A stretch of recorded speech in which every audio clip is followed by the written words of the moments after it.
18ാം ലോക്സഭയുടെ ആദ്യ സമ്മേളനത്തിൽ അല്പസമയത്തിനകം തന്നെ തുടക്കമാകും. പുതിയ അംഗങ്ങളുടെ സത്യപ്രതിജ്ഞയും സ്പീക്കർ തെരഞ്ഞെടുപ്പുമാണ് പ്രധാന അജണ്ട. ജൂൺ 27-നാണ് രാജ്യസഭാ സമ്മേളനം ആരംഭിക്കുന്നത്. ഇരു സഭകളുടെയും സംയുക്ത സമ്മേളനത്തെ രാഷ്ട്രപതി അഭിസംബോധന ചെയ്യും. സമ്മേളനത്തിൽ നീറ്റ് പരീക്ഷാ വിഷയത്തിലടക്കം പ്രതിഷേധമുയർത്താനാണ് പ്രതിപക്ഷത്തിന്റെ നീക്കം. അതേസമയം പ്രോട്ടേം സ്പീക്കർ പാനലിൽ പ്രതിപക്ഷം സഹകരിക്കുന്നില്ല. സഭാ സമ്മേളനത്തിന് മുന്നോടിയായി അല്പസമയത്തിനകം തന്നെ പ്രധാനമന്ത്രി മാധ്യമങ്ങളെ കാണുമെന്നാണ് മനസ്സിലാക്കാൻ സാധിക്കുന്നത്. 18ാം ലോക്സഭയുടെ ആദ്യ സമ്മേളനത്തിലെ മൂന്നാം നരേന്ദ്രമോദി സർക്കാർ അധികാരമേറ്റെടുത്തതിനു ശേഷമുള്ള ആദ്യ സമ്മേളനത്തിലാണ് അല്പസമയത്തിനകം തന്നെ തുടക്കമാവുക. ഇവരുമായി ഡൽഹിയിൽ നിന്നും ജിഷ്ണു കൃഷ്ണൻ ചേരുകയാണ്. ജിഷ്ണു, അല്പസമയത്തിനകം തന്നെ സഭാ സമ്മേളനത്തിന് തുടക്കമാകും. ഒപ്പം മാധ്യമങ്ങളെ പ്രധാനമന്ത്രി എപ്പോഴായിരിക്കും മാധ്യമങ്ങളെ കാണാനുള്ള സാധ്യതയും?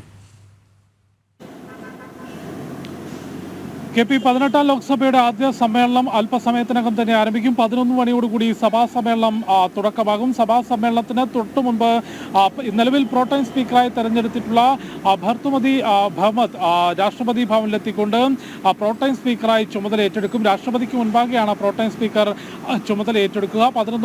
11 മണിയോടുകൂടി പിന്നീട് പ്രോട്ടേം സ്പീക്കറുടെ അധ്യക്ഷതയിൽ സഭാ നടപടികൾക്ക് തുടക്കമാകും. സഭാ സമ്മേളനം ആരംഭിക്കുന്നതിന് മുൻപ് പാർലമെന്റ് കാര്യമന്ത്രിക്കൊപ്പം പ്രധാനമന്ത്രി നരേന്ദ്രമോദി പാർലമെന്റ് മന്ദിരത്തിന് മുൻപിൽ മാധ്യമങ്ങളെ കാണുന്ന പതിവുണ്ട്. അത് 10:45 അല്ലെങ്കിൽ 10:30 ശേഷം അത്തരത്തിൽ പ്രധാനമന്ത്രി പാർലമെന്റിനകത്തേക്ക് എത്തിയാൽ മാധ്യമങ്ങളെ അഭിസംബോധന ചെയ്ത് സംസാരിക്കുമെന്നാണ് മനസ്സിലാക്കുന്നത്. അതിനുശേഷം സഭാ നടപടികൾ ആരംഭിക്കുമ്പോൾ ആദ്യം പ്രോട്ടേം സ്പീക്കർ സത്യപ്രതിജ്ഞയ്ക്ക് ക്ഷണിക്കുക ഈ പ്രോട്ടേം സ്പീക്കർ പാനലിലുള്ള അംഗങ്ങളെ ആയിരിക്കും. അത്തരത്തിൽ പ്രോട്ടേം സ്പീക്കറും പാനൽ അംഗങ്ങളും ചുമതല ഏറ്റെടുത്തതിന് ശേഷം ആദ്യം പ്രധാനമന്ത്രി നരേന്ദ്രമോദി സത്യപ്രതിജ്ഞ ചെയ്ത് അധികാരമേൽക്കും. അല്ലെങ്കിൽ ഈ പാർലമെന്റ് അംഗം എന്നുള്ള രീതിയിൽ സത്യപ്രതിജ്ഞ ചെയ്യും. പ്രധാനമന്ത്രി എന്നുള്ള രീതിയിലുള്ള സത്യപ്രതിജ്ഞാ ചടങ്ങുകൾ നേരത്തെ തന്നെ പൂർത്തിയായിട്ടുള്ളതാണ്. പിന്നീട് പ്രധാനമന്ത്രിക്ക് ശേഷം സംസ്ഥാനങ്ങളുടെ അക്ഷരമാല ക്രമത്തിലായിരിക്കും അംഗങ്ങളുടെ സത്യപ്രതിജ്ഞ ഉണ്ടാവുക എന്നുള്ളതാണ് മനസ്സിലാക്കുന്നത്. അടുത്ത 2 ദിവസവും പാർലമെന്റ് അംഗങ്ങളുടെ സത്യപ്രതിജ്ഞയാണ് ലോക്സഭയിൽ അജണ്ടയായി നിശ്ചയിച്ചിട്ടുള്ളത്.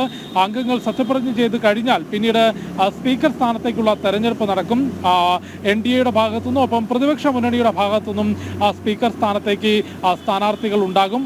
തെരഞ്ഞെടുപ്പിന് ശേഷം സ്ഥാനാർത്ഥിയെ തെരഞ്ഞെടുക്കും. പിന്നീട് ഈ സ്പീക്കറെ തെരഞ്ഞെടുത്തു കഴിഞ്ഞാൽ ലോക്സഭാ സ്പീക്കറുടെ അധ്യക്ഷതയിലായിരിക്കും സഭാ നടപടികൾ മുൻപോട്ട് പോവുക. 27-ാം തീയതി രാജ്യസഭാ സമ്മേളനത്തിനും തുടക്കമാകും. അന്ന് ഇരു സഭകളുടെയും സംയുക്ത സമ്മേളനത്തെ രാഷ്ട്രപതി ദ്രൗപദി മുർമു അഭിസംബോധന ചെയ്ത് സംസാരിക്കും.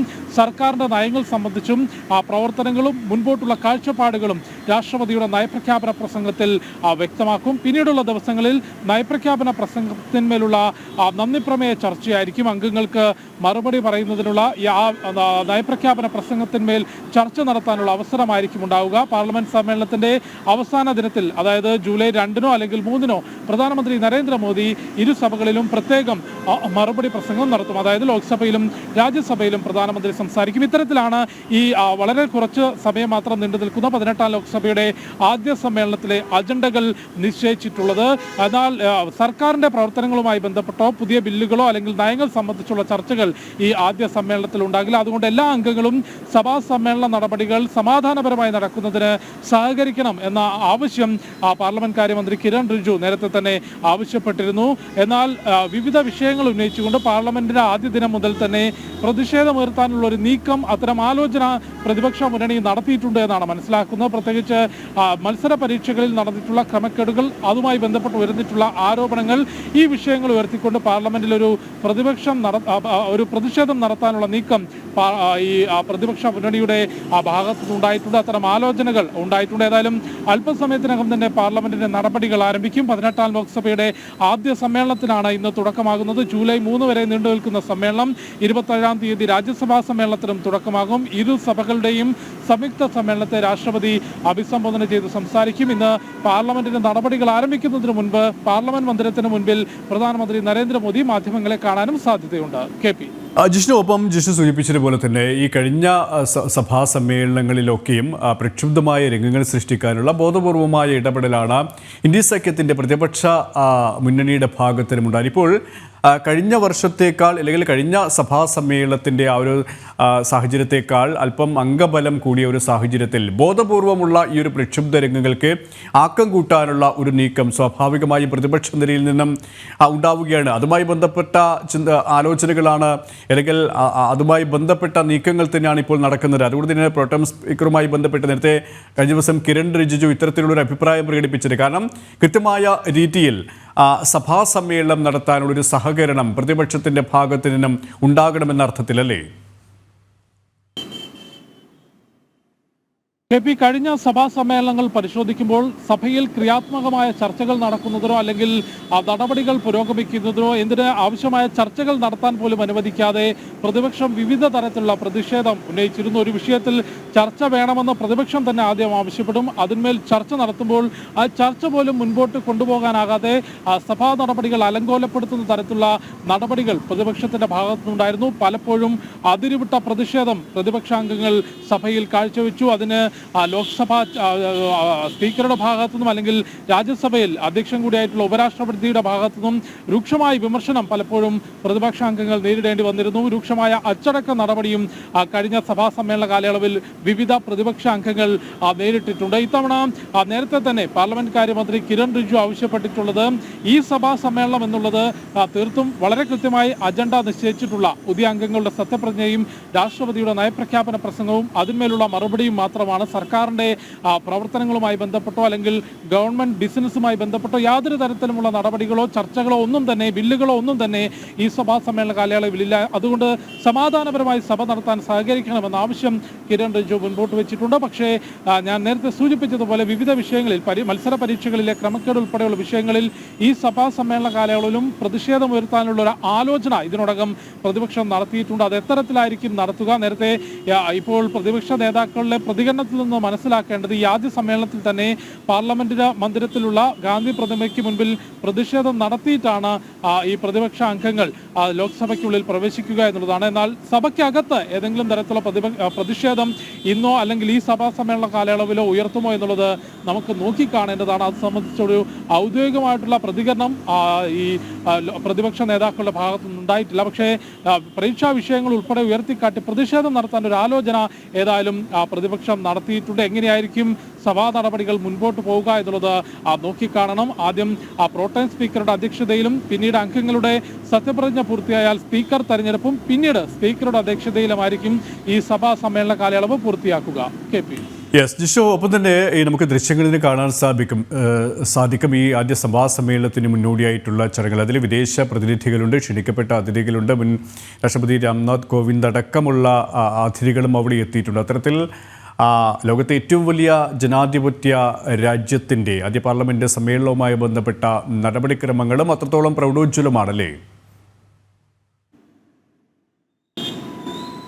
കെ.പി. തീർച്ചയായും 18ാം ലോക്സഭയുടെ ആദ്യ സമ്മേളനമാണ്. എപ്പോഴും ലോക്സഭാ സമ്മേളനങ്ങളാണെങ്കിലും അല്ലെങ്കിൽ തെരഞ്ഞെടുപ്പിന് ശേഷം സത്യപ്രതിജ്ഞാ ചടങ്ങുകളും അത് വലിയ പ്രൗഢഗംഭീരമായ ചടങ്ങുകൾ തന്നെ നടത്തണമെന്ന നിർബന്ധം എപ്പോഴും ഭാരതം സ്വീകരിക്കാറുണ്ട്. അത് പ്രത്യേകിച്ച് മോദി സർക്കാർ അധികാരത്തിലേറിയ ശേഷം ഇത്തരം സന്ദർഭങ്ങളിലെല്ലാം തന്നെ വിദേശ പ്രതിനിധികളെ ഉൾപ്പെടുത്തിക്കൊണ്ട് അല്ലെങ്കിൽ ഈ തെരഞ്ഞെടുപ്പ് സമയത്ത് തന്നെ തെരഞ്ഞെടുപ്പ് കമ്മീഷൻ ഏറ്റവും ഒടുവിലത്തെ വാർത്താ സമ്മേളനത്തിൽ സൂചിപ്പിച്ചത് വിവിധ ലോകരാഷ്ട്രങ്ങളിൽ നിന്നുള്ള ഏകദേശം 17ലധികം ലോകരാഷ്ട്രങ്ങളിൽ നിന്നുള്ള സംഘങ്ങൾ രാജ്യത്തെ ഭാരതത്തിലെ തെരഞ്ഞെടുപ്പ് പ്രക്രിയകളെക്കുറിച്ച് കൂടുതൽ പഠിക്കുന്നതിന് അത് എങ്ങനെയാണ് ആ കാര്യങ്ങൾ നടക്കുന്നതെന്നവ പഠിക്കാൻ വേണ്ടി മാത്രം അത്തരത്തിൽ വിദേശ രാജ്യങ്ങളിലെ സംഘങ്ങൾ എത്തിയിരുന്നു. അത്തരത്തിൽ രാജ്യത്തെ അല്ലെങ്കിൽ ലോകത്തിലെ തന്നെ ഏറ്റവും വലിയ ജനാധിപത്യ പ്രക്രിയകൾ നടക്കുന്ന ജനാധിപത്യത്തിൻ്റെ എല്ലാ രീതിയിലുമുള്ള മനോഹരമായ നടപടിക്രമങ്ങൾ അല്ലെങ്കിൽ ജനങ്ങളെ പങ്കെടുപ്പിച്ചുകൊണ്ടുള്ള തെരഞ്ഞെടുപ്പിനും അതിനുശേഷം നടക്കുന്ന ഈ പാർലമെന്റ് നടപടികളുമെല്ലാം തന്നെ ലോകരാജ്യങ്ങളിലേക്ക് എത്തിക്കുക, അതിനെ ഏറ്റവും പ്രൗഢഗംഭീരമായി തന്നെ നടത്തുക എന്നുള്ള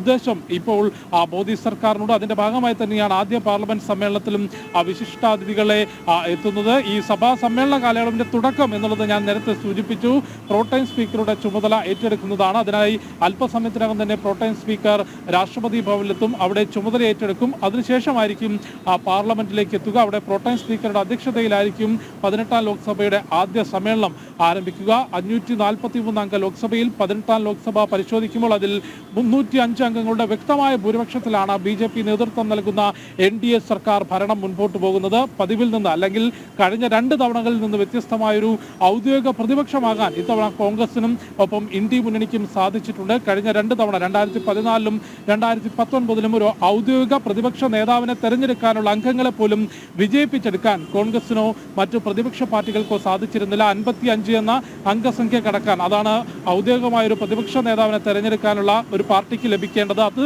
പോലും തികയ്ക്കാൻ കഴിഞ്ഞ 2 തവണയും കോൺഗ്രസിന് സാധിച്ചിരുന്നില്ല. എന്നാൽ 10 വർഷത്തെ NDA സർക്കാരിന്റെ തുടർ ഭരണത്തിന് ശേഷം നടന്ന തെരഞ്ഞെടുപ്പിൽ 99 എന്നൊരു മികച്ച നിലയിലേക്ക് എത്താൻ കോൺഗ്രസിന് സാധിച്ചു എന്ന ആശ്വാസം ഇന്ന് രാജ്യത്തുണ്ട്. അതുകൊണ്ട് തന്നെ ഒരു പ്രതിപക്ഷ നേതാവ് കോൺഗ്രസിന്റെ ഭാഗത്തുനിന്നുണ്ടാകും. അത് സംബന്ധിച്ച് പോലും ഇപ്പോൾ ഇന്ത്യ മുന്നണിയിൽ ചില അഭിപ്രായ വ്യത്യാസങ്ങളുണ്ട് എന്നുള്ളതാണ് കഴിഞ്ഞ ദിവസങ്ങളിൽ മമതാ ബാനർജിയുടെയും മറ്റ് പ്രതിപക്ഷ നേതാക്കളുടെയും എല്ലാം തന്നെ പ്രതികരണത്തിൽ നിന്ന് മനസ്സിലാക്കേണ്ടത്. കോൺഗ്രസിന്റെയും പ്രത്യേകിച്ച് സോണിയയുടെയും ഹൈക്കമാൻഡിന്റെയും ആവശ്യവും ആഗ്രഹവും രാഹുൽ പ്രതിപക്ഷ നേതാവ് എന്ന സ്ഥാനത്തേക്ക് എത്തണം എന്നുള്ളതാണെങ്കിൽ ഒരു വനിതാ നേതാവ് പ്രതിപക്ഷ സ്ഥാനത്തേക്ക് എത്തണമെന്ന ആവശ്യം ജിഷ്ണു, നമുക്ക് ദൃശ്യങ്ങളിൽ നിന്ന് കാണാം. അമേരിക്കൻ മുൻ പ്രസിഡന്റ് ഡൊണാൾഡ് ട്രംപ് അടക്കമുള്ള നേതാക്കളാണ് എത്തിച്ചേർന്നിട്ടുള്ളത്. പ്രധാനമായും ഏതൊക്കെ വിദേശ രാജ്യങ്ങളിലെ നേതാക്കന്മാർക്കാണ് ക്ഷണം ലഭിച്ചിട്ടുള്ളത്? ഇപ്പോൾ പ്രധാനമന്ത്രി നരേന്ദ്രമോദി, മുൻ രാഷ്ട്രപതി രാംനാഥ് കോവിന്ദ് അടക്കമുള്ളവരാണ് ഡൊണാൾഡ് ട്രംപിനെ സ്വീകരിച്ചുകൊണ്ടിരിക്കുന്നത്. KP വിവിധ രാജ്യങ്ങളിൽ നിന്നുള്ള പ്രതിനിധികൾ, അതായത് അവിടെ ഭരണ നിർവഹണത്തിൽ നേതൃത്വം വലിച്ചിരുന്ന പ്രതിനിധികൾ, ഒപ്പം വിവിധ രാജ്യങ്ങളിൽ ഈ ജനാധിപത്യ പ്രക്രിയകളുമായി പഠിക്കുന്നതിന് ചില കമ്മീഷനുകളെ രൂപീകരിച്ചിട്ടുണ്ട്. ആ കമ്മീഷന്റെ അല്ലെങ്കിൽ ആ സംഘത്തിന്റെ തലവന്മാർ, അത്തരത്തിൽ വിവിധ രാജ്യങ്ങളിൽ നിന്നുള്ള പ്രതിനിധികൾ ഈ 18ാം ലോക്സഭയുടെ ആദ്യ സമ്മേളനത്തിനായി എത്തുന്നുണ്ട്. പ്രധാനമന്ത്രി നരേന്ദ്രമോദി പാർലമെന്റ് മന്ദിരത്തിന് മുൻപിൽ അല്പസമയത്തിനകം മാധ്യമങ്ങളെ കാണും എന്നുള്ളതാണ് മനസ്സിലാക്കുന്നത്. കാരണം പാർലമെന്റ് സമ്മേളനം തുടങ്ങുന്നതിന് തൊട്ടു മുൻപായി പാർലമെന്റ് കാര്യ മന്ത്രിയോടൊപ്പം പാർലമെന്റ് മന്ദിരത്തിന് മുൻപിൽ മാധ്യമങ്ങളെ കാണുന്ന പതിവ് ഉള്ളതാണ്. ഇന്നും ആ പതിവുണ്ടാകും എന്നുള്ളതാണ് മനസ്സിലാക്കുന്നത്. ആ സമയത്ത് പ്രധാനമന്ത്രിയുടെ വാക്കുകൾ ഏറെ ശ്രദ്ധേയമാകും. 18ാം ലോക്സഭയുടെ ആദ്യ സമ്മേളനത്തിൽ പ്രവർത്തനങ്ങൾ എങ്ങനെയായിരിക്കും, ഒപ്പം 3ാം മോദി സർക്കാരിന്റെ പ്രവർത്തനങ്ങൾ, കഴിഞ്ഞ 1ഉം 2ഉം മോദി സർക്കാരിൽ നിന്ന് വ്യത്യസ്തമായി എന്തെല്ലാം നയങ്ങൾ, തീരുമാനങ്ങൾ സർക്കാർ എടുക്കാൻ സാധ്യതയുണ്ട് എന്നത് സംബന്ധിച്ച സൂചനകൾ, ഒപ്പം ജനങ്ങൾക്കുള്ള സന്ദേശം, ഇവയെല്ലാം തന്നെ പ്രധാനമന്ത്രി നരേന്ദ്രമോദിയുടെ വാക്കുകളിൽ നിന്ന് നമുക്ക്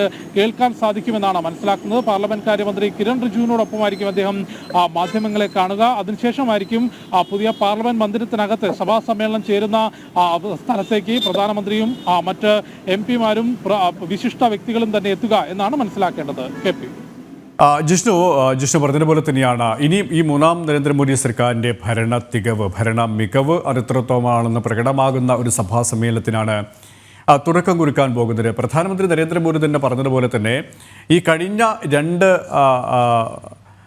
കാലയളവും വികസനത്തിൻ്റെ ഒരു ട്രെയിലർ ആയിരുന്നു. വികസനത്തിൻ്റെ ഒരു ട്രെയിലർ എന്ന് അദ്ദേഹം പറയുമ്പോൾ വികസനത്തിൻ്റെ ഒരു ഔന്നത്യത്തിലേക്ക് എത്താൻ പോകുന്നത് ഇനിയുള്ള ഭരണകാലത്താണെന്ന് അദ്ദേഹം വ്യക്തമാക്കിയുണ്ട്. അതിൻ്റെ എല്ലാ പ്രകടനവും ഒരു പ്രകടമാകുന്ന ഒരു സാഹചര്യത്തിലേക്കാണ് ഇനിയുള്ള സഭാ സമ്മേളനം മുന്നോട്ട് പോവുക, അല്ലേ? KP 18ാം ലോക്സഭയുടെ ആദ്യ സമ്മേളനത്തിൽ അത്തരത്തിലുള്ള ചർച്ചകളൊന്നും ഉണ്ടാകില്ല എന്നാണ് മനസ്സിലാക്കേണ്ടത്. കാരണം പാർലമെന്റ് കാര്യമന്ത്രി അടക്കം സൂചിപ്പിച്ചിട്ടുള്ള അല്ലെങ്കിൽ പതിവ് പരിശോധിക്കേണ്ടതും ആദ്യ സമ്മേളനം എന്നുള്ളത് അംഗങ്ങളുടെ സത്യപ്രതിജ്ഞയാണ് ഏറ്റവും പ്രധാനമായുള്ളത്. പുതുതായി തെരഞ്ഞെടുത്തിട്ടുള്ള അംഗങ്ങളുടെ സത്യപ്രതിജ്ഞ, പ്രോട്ടൈം സ്പീക്കർക്ക് മുൻപിൽ പുതുതായി തെരഞ്ഞെടുത്ത അംഗങ്ങളുടെ ലിസ്റ്റ് വരും. അതിൽ ആദ്യം പ്രധാനമന്ത്രിയും പിന്നീട് ലോക്സഭാ അംഗങ്ങൾ മുഴുവനായും സത്യപ്രതിജ്ഞ ചെയ്ത് അധികാരമേൽക്കും. അതിനുശേഷം സ്പീക്കർ തെരഞ്ഞെടുപ്പ്, രാഷ്ട്രപതിയുടെ നയപ്രഖ്യാപന പ്രസംഗം, പ്രധാനമന്ത്രി നരേന്ദ്രമോദിയുടെ മറുപടി പ്രസംഗം, ഇവയെല്ലാമാണ് ആദ്യ ലോക്സഭാ സമ്മേളനത്തിൽ ഉണ്ടാവുക. വളരെ ചുരുങ്ങിയ ദിവസം മാത്രമാണ്. ഇന്ന് ആരംഭിച്ച് ജൂലൈ 3-ന് ലോക്സഭ അവസാനിക്കും. 27-ാം തീയതി ആരംഭിച്ച് ജൂലൈ 3-ന് രാജ്യസഭയും അവസാനിക്കും. അത്തരത്തിൽ വളരെ ചുരുങ്ങിയ സമയം മാത്രമാണ് ഈ സഭാ സമ്മേളനം ആരംഭിക്കുന്നത്. ജൂലൈ അവസാന വാരത്തിൽ വീണ്ടും പാർലമെന്റ് സമ്മേളനം ആരംഭിക്കും. അതിൽ 3ാം നരേന്ദ്രമോദി സർക്കാരിന്റെ ആദ്യ ബജറ്റ് അവതരണം ഉണ്ടാകും എന്നാണ് മനസ്സിലാക്കുന്നത്. തീർച്ചയായും 3ാം നരേന്ദ്രമോദി സർക്കാരിന്റെ പ്രവർത്തനവും ലക്ഷ്യവും എന്തായിരിക്കും എന്നുള്ളത് ഇതിനോടകം തന്നെ പ്രധാനമന്ത്രി നരേന്ദ്രമോദി വ്യക്തമാക്കിയിട്ടുള്ളതാണ്. വികസിത ഭാരതം എന്ന ആശയത്തിൽ ഊന്നിക്കൊണ്ടായിരിക്കും ഇനിയുള്ള ഓരോ പ്രവർത്തനങ്ങളുമെന്ന് പ്രധാനമന്ത്രി ഈ കഴിഞ്ഞ കുറച്ച് ദിവസത്തിനുള്ളിൽ, അതായത് തെരഞ്ഞെടുപ്പ് ഫലപ്രഖ്യാപനം വന്നതിന് ശേഷം ആദ്യം BJP ആസ്ഥാനത്ത് നടത്തിയിട്ടുള്ള പ്രസംഗത്തിലും പിന്നീട് പാർലമെന്റ് യോഗത്തിലും അതിനുശേഷം സത്യപ്രതിജ്ഞാ ചടങ്ങുകളുമായി ബന്ധപ്പെട്ടുമെല്ലാം തന്നെ മാധ്യമങ്ങളെ കണ്ടപ്പോൾ അദ്ദേഹം ജനങ്ങളോട് ആവർത്തിച്ച് വ്യക്തമാക്കിയിട്ടുള്ളത് ഭാരതത്തെ ഒരു വികസിത രാജ്യമാക്കുക എന്നുള്ള ലക്ഷ്യമായിരിക്കും മൂന്നാം മോദി സർക്കാരിനുള്ളത് എന്നുള്ളത് തന്നെയാണ്.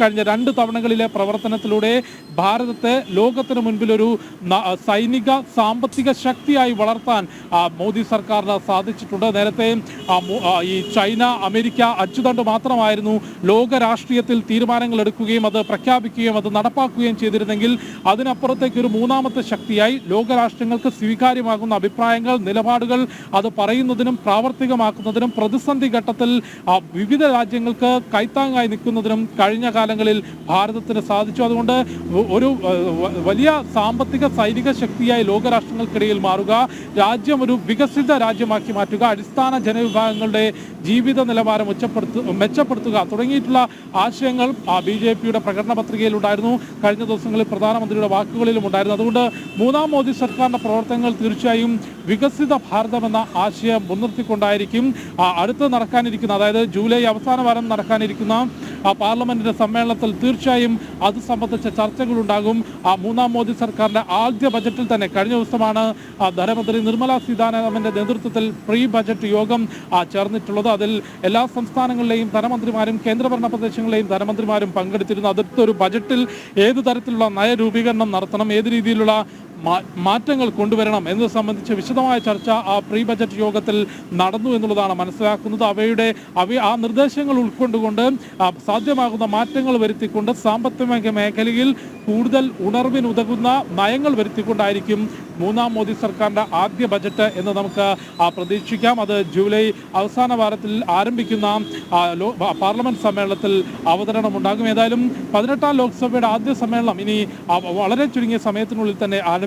അതിന്റെ നടപടികളിലേക്ക് കടക്കുന്നു എന്നാണ് മനസ്സിലാക്കുന്നത്. പ്രോട്ടേം സ്പീക്കർ അല്പസമയത്തിനകം തന്നെ രാഷ്ട്രപതി ഭവനിലെത്തും. KP ജിഷ്ണു, പ്രോട്ടേം സ്പീക്കർ അല്പസമയത്തിനകം തന്നെ രാഷ്ട്രപതി ഭവനിലെത്തും. ഒപ്പം പ്രോട്ടേം സ്പീക്കർ തെരഞ്ഞെടുപ്പുമായി ബന്ധപ്പെട്ട് അല്ലെങ്കിൽ അത്തരത്തിലുള്ള നടപടിക്രമങ്ങളുമായി ബന്ധപ്പെട്ട് ഒരു നിസ്സഹരണം പ്രതിപക്ഷത്തിൻ്റെ ഭാഗത്ത് നിന്നും ഉണ്ടാകുന്നു എന്നുള്ള വിവരങ്ങളാണ് പുറത്തു വരുന്നത്. അതായത് ഈ ആദ്യ പാർലമെൻറ്റ് സമ്മേളനത്തിൽ തന്നെ പ്രതിപക്ഷത്തിൻ്റെ ഒരു നിസ്സഹരണ മനോഭാവം അത് പ്രകടമാവുകയാണല്ലേ കൂടുതൽ? പ്രോട്ടേം സ്പീക്കറെ തെരഞ്ഞെടുത്തിട്ടുള്ളത് NDA യോഗമാണ്. ആ NDA യോഗത്തിൽ പ്രോട്ടേം സ്പീക്കറായി ഒഡീഷയിൽ നിന്നുള്ള BJP അംഗം ഭർത്തുമതി ഭർത്താബിനെയാണ് ഈ പ്രോട്ടേം സ്പീക്കറായി തെരഞ്ഞെടുത്തിട്ടുള്ളത്. അതിൽ വലിയ നീരസം ഇപ്പോൾ പ്രതിപക്ഷ മുന്നണി കഴിഞ്ഞ ദിവസം തന്നെ അത്തരത്തിലുള്ള പ്രതികരണം മുൻപോട്ട് വന്നിരുന്നു. അതായത് കൊടിക്കുന്നിൽ സുരേഷിനെ പ്രോട്ടേം സ്പീക്കറാക്കണമെന്ന ആവശ്യമായിരുന്നു പ്രതിപക്ഷം മുൻപോട്ട് വെച്ചിരുന്നത്. അദ്ദേഹം 8 തവണ പാർലമെന്റിലേക്ക് വിജയിച്ചു വന്നിട്ടുള്ള MP യോടൊപ്പം അടിസ്ഥാന അല്ലെങ്കിൽ പിന്നാക്ക വിഭാഗത്തിൽ നിന്നുള്ള നേതാവാണ് എന്ന് പ്രതിപക്ഷ നേതാക്കൾ തന്നെ അത്തരത്തിലൊരു കാർഡ് ഇറക്കിക്കൊണ്ട് കൊടിക്കുന്നിൽ സുരേഷിനെ പ്രോട്ടേം സ്പീക്കർ ആക്കണമെന്ന വലിയ ആവശ്യം ഉന്നയിച്ചിരുന്നു. എന്നാൽ തീർച്ചയായും NDA ഇത്തരത്തിൽ മറ്റൊരു നേതാവിനെയാണ് പ്രോട്ടേം സ്പീക്കറായി തെരഞ്ഞെടുത്തത്. ഇതിൽ പ്രതിഷേധിച്ചുകൊണ്ടാണ് പ്രോട്ടേം സ്പീക്കർ പാനലിനോട് സഹകരിക്കേണ്ട എന്നൊരു തീരുമാനം ഇപ്പോൾ പ്രതിപക്ഷ മുന്നണി കൈക്കൊണ്ടിട്ടുള്ളത്. കൊടിക്കുന്നിൽ സുരേഷിനെ പ്രോട്ടേം സ്പീക്കർ പാനലിൽ ഉൾപ്പെടുത്തിയിരുന്നു. കൊടിക്കുന്നിൽ സുരേഷ് ഉൾപ്പെടെ 3 അംഗങ്ങൾ, പ്രതിപക്ഷ നിരയിലുള്ള 3 അംഗങ്ങളും ഈ പ്രോട്ടേം സ്പീക്കർ പാനലിനോട് സഹകരിക്കില്ല എന്നാണ് അറിയിച്ചിട്ടുള്ളത്. KP 18ാം ലോക്സഭയുടെ ആദ്യ സമ്മേളനത്തിനാണ് അല്പസമയത്തിനകം തന്നെ തുടക്കം കുറിക്കുക. പുതിയ അംഗങ്ങളുടെ സത്യപ്രതിജ്ഞയും സ്പീക്കർ തെരഞ്ഞെടുപ്പുമാണ് പ്രധാന അജണ്ട. ജൂൺ 27-നാണ് രാജ്യസഭാ സമ്മേളനം ആരംഭിക്കുന്നത്. പ്രോട്ടേം സ്പീക്കറായി ഭർതൃഹരി മഹ്താബ് സത്യപ്രതിജ്ഞ ചെയ്തു. വിവരങ്ങളാണ് ജിഷ്ണു കൃഷ്ണൻ നൽകിയത്.